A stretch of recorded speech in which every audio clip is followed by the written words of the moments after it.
Good morning everybody. मैं doctor Mukul Bhangraj, assistant professor commerce faculty.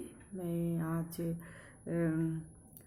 PG semester 3 business environment और मेरा topic है GATT GATT general agreement on tariff and trade, और इसके साथ साथ है WIIT वर्ल्ड ट्रेड ऑर्गेनाइजेशन। तो इसके संबंध में मैं आप लोगों को बतलाना चाहती है। WTO वर्ल्ड ट्रेड ऑर्गेनाइजेशन अर्थात इसका अर्थ क्या है।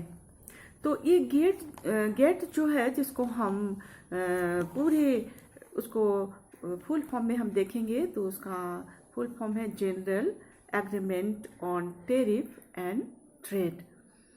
तो इस तरह से गेट की स्थापना जो है वह द्वितीय विश्व युद्ध के पश्चात ही स्थापना हुई थी, और ये इसका जो मनाने का जो कार्य प्रणाली थी उसका ये अंतर्राष्ट्रीय व्यापार के ढांचे में सुधार और कार्यशील कार्य प्रणाली को तैयार करने के लिए ही इसको बनाया गया था।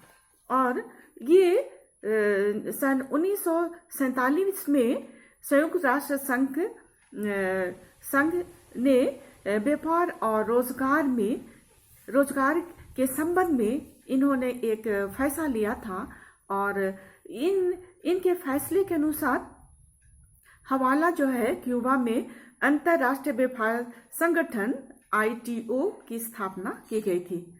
और इस तरह से जब इसकी स्थापना की गई तो इस संगठन की जो शुरुआत की गई तो उसमें 23 देशों ने इसमें अपना सहयोग प्रदान किया था, और इस तरह से 23 देशों ने संस्थापक देशों के रूप में उसमें हस्ताक्षर की, और हस्ताक्षर लेने के बाद में उन्होंने उसकी सदस्यता हासिल की।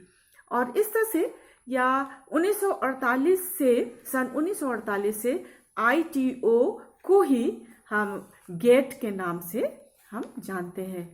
तो इस तरह से 1948 में ही ये ITO जो है वो गेट के नाम से ये जाना गया।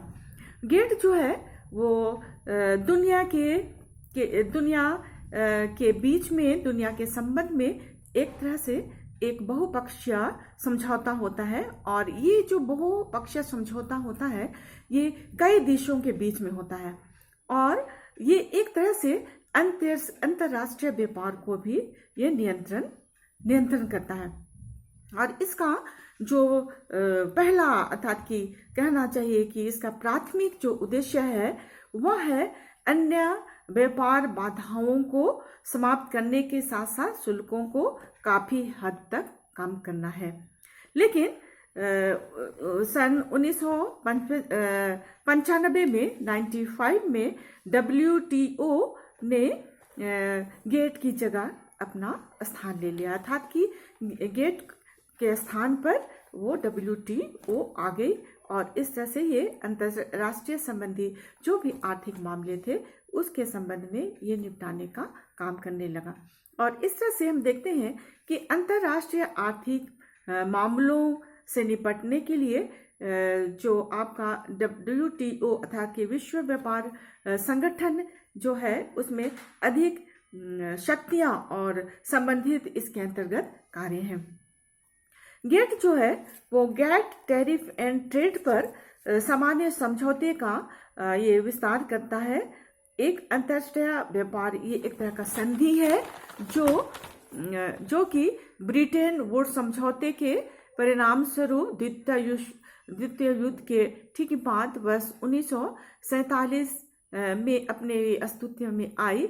और इस तरह से जैसे हम इसको बतलाए कि यह एक बहुपक्षीय समझौता होता है, कहने का मतलब कह सकते हैं कि यह एक बहुपक्षीय कानूनी समझौता है, और इसमें बहुत सारे जो 23 देशों ने ही अपना इसको हस्ताक्षर किया था, जिसमें कि व्यापार का विस्तार करना और व्यापार में जो भी बाधाएं आ रहे हैं तो उनको कम करना, जैसे कि टैरिफ, कोटा सब्सिडी आदि को कम कराना।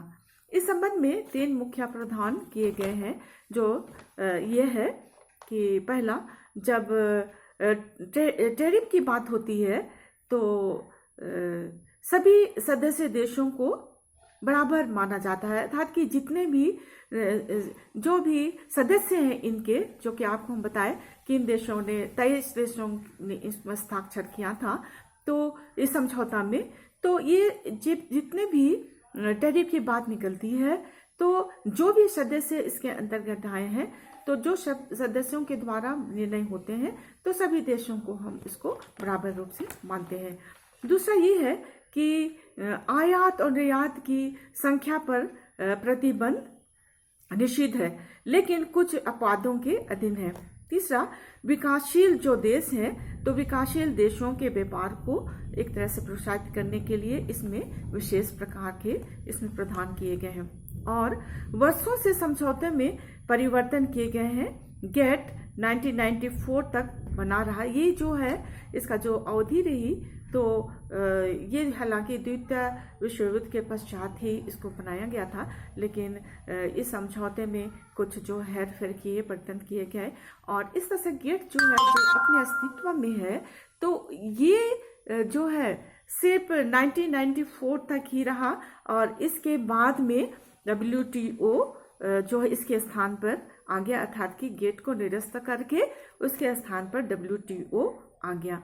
और इस समय सदस्य राष्ट्रों की संख्या जो है 130 थी। तो इस तरह से इसका हमने इसका अर्थ बताया है। और अब हम देखेंगे कि विश्व व्यापार संगठन जो है वो क्या है। विश्व व्यापार संगठन का उद्देश्य जो है वह विश्व व्यापार संगठन संबंधी यह अंतर्राष्ट्रीय निकाय होता है। जैसे क्रॉस कंट्री ट्रेड के प्रावधान से ये संबंधित होता है, जो जिनेवा स्विट्जरलैंड में स्थित है।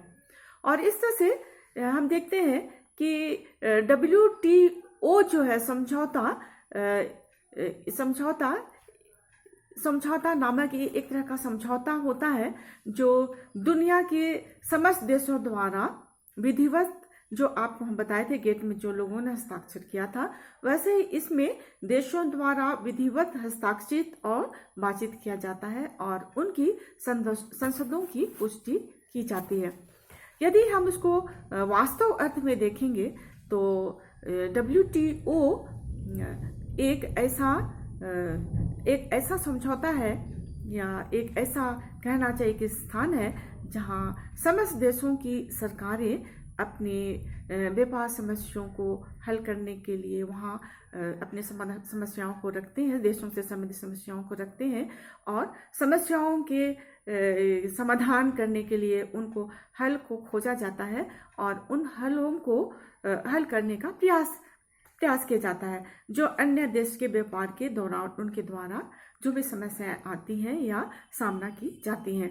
सदस्य सरकारें जो मंत्री या उसके राजदूत या प्रतिनिधि हो सकते हैं, WTO संचालन करती है, और सभी निर्णय भी सब सहमति से लिए जाते हैं। सभी का जो है विचार विमर्श लिया जाता है, सब सहमति से ही उनका निर्णय होता है। और ये संगठन जो है पूरे विश्व में अपने व्यापार को करने के लिए उचित रीति से और समुचित रीति से, अर्थात कि उचित तरीके से माल और सेवाओं का सौदा करने में ये मदद करता है। और यह सभी देशों के लाभ के लिए, जितने भी देश हैं, सभी देशों, वर्ल्ड में जितने भी देश हैं, सभी देशों के लाभ के लिए व्यापार को उदार बनाने के उद्देश्य से भी किया जाता है। लेकिन यह कुछ बाधाओं को भी रोकता है, जैसे कि उपभोक्ता को सुरक्षा प्रदान करना, क्योंकि उपभोक्ता ही चूँकि वस्तुओं का मूल रूप से उनको कंज्यूम करके वह अपना आवश्यकताओं की पूर्ति करता है। और व्यवसाय जगत में भी हम देखते हैं कि उपभोक्ता जो है वो भी अपना स्थान रखता है। तो ये जो व्यापारिक क्षेत्र में हम उपभोक्ताओं के हितों को भी ध्यान में रखा जाता है, अर्थात कि उपभोक्ताओं को सुरक्षा प्रदान करना या उनके स्वास्थ्य में किसी प्रकार का विपरीत प्रभाव ना पड़े या उनको किसी प्रकार की शिकायत ना हो, इन सभी बातों को भी इसमें ध्यान रखा जाता है।